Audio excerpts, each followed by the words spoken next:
বেশ কয়েকদিন পিকনিক হলো, তারপর অন্নপ্রাশন বাড়ি হলো।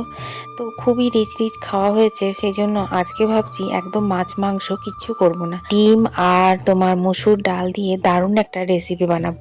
সেটা আজকে তোমাদের সাথে শেয়ার করব। তো সেটা করার জন্য সকাল সকাল ঘরের কাজগুলো সব সেরে নিলাম। এদিকে বাসন ধোয়া হয়ে গেছে, বাসনগুলোতে আর একবার টাইম কলে জল বুলিয়ে নিলাম। তারপর যে সবজি টবজিগুলো কাটলাম সেইগুলো ধুয়ে নিলাম। চালটা ধুয়ে ভাত বসিয়ে দিয়ে স্নানটা করে নিয়েছি, কারণ পুজোটাও দিয়ে নেব, তাহলে পরে একটু জলখাবারও খাওয়া হবে।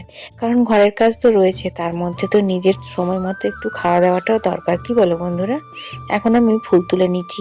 তোমরা তো জানো আমি ভোর ভোর ফুল তুলি, কিন্তু কথা হচ্ছে যে এখন এতটা পরিমাণে কুয়াশা আর ঠান্ডা পড়েছে না, যে ভোর ভোর আর ফুল টুল তোলা যাচ্ছে না। সেই জন্য স্নান টান করে পুজো দেওয়ার আগে ফুল তুলে তারপর শুদ্ধ মনে ঠাকুরকে পুজোটা দিয়ে নিলাম। চলো এবার রান্নাঘরে যাই। সকালবেলা মুসুর ডাল ভিজিয়েছিলাম, সেটাই মিক্সিতে পেস্ট করে নিলাম। ভেবেছিলাম ভালো করে শিলে বেটে তারপর তোমাদের সঙ্গে রেসিপিটা শেয়ার করব, কিন্তু এতটা পরিমাণে দেরি হয়ে গেল না, যে স্নান করে বেরিয়েছি সেই একজন আমাদের বাড়িতে এসেছিল নেমন্তন্ন করতে। তার সঙ্গে দুটো কথা গল্প চা জল খাবার করতে করতে অনেকটা দেরি হয়ে গেল। তো যাই হোক, এখন দেখো আজকে রসুন আর পাঁচফোড়ন দিয়ে বোথা শাকটা ভাজলাম, আর মসুর ডালটা বেটেছিলাম তারই মধ্যে নুন হলুদ জিরে গুঁড়ো ধনে গুঁড়ো শুকনো লঙ্কার গুঁড়ো দিয়ে, তারপর এই যে সবুজ মতো পেস্ট দেখছো, এর মধ্যে আদা রসুন আর কাঁচা লঙ্কা রয়েছে। দেখো কাঁচা লঙ্কাগুলোর জন্য কি সুন্দর কালারটা এসেছে। তারপর দিয়ে দিলাম পেঁয়াজ কুচোনো।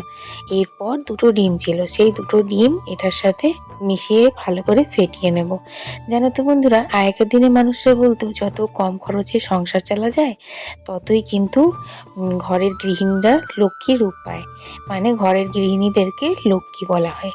তো যাই হোক, এইভাবে কিন্তু আগেকার দিনে মানুষরা খুব কম জিনিসপত্র দিয়ে ভালো ভালো রেসিপি বানিয়ে পরিবারের মন জয় করে নিত। তো আমিও আজকে ভাবলাম সেইভাবে কিছুটা ট্রাই করি। তাছাড়া তোমাদের বললাম না, দুদিন ধরে খুব রিচ রিচ খাওয়া হয়েছে, আজ আর বেশি তেল টেল খেতে ইচ্ছে করছিল না, তাই খুব কম তেল দিয়েই কিন্তু এইভাবে আমি বড়াগুলো করেছিলাম। তারপর তেলের উপর পেঁয়াজ দিয়ে ফুলকপি দিয়ে হালকা ভাজা ভাজা করে, তারপর আদা রসুন জিরে ধনে আবার দিয়ে দিলাম মশলা, সেদ্ধ করে জল ঝরিয়ে রাখা আলু নুন হলুদ, ব্যাস আবার কি, ভালো করে মশলা কষিয়ে একটু জল দিয়ে দিলাম। এই তরকারিটা মাখা মাখা হয়, কিন্তু আমি একটু আজকে পাতলা করেই করলাম। রেসিপিটা যদি তোমাদের ভালো লেগেছে অবশ্যই একবার ট্রাই করে দেখো। আর হ্যাঁ, ভিডিওটা ভালো লাগলে লাইক শেয়ার করে দিও। টাটা।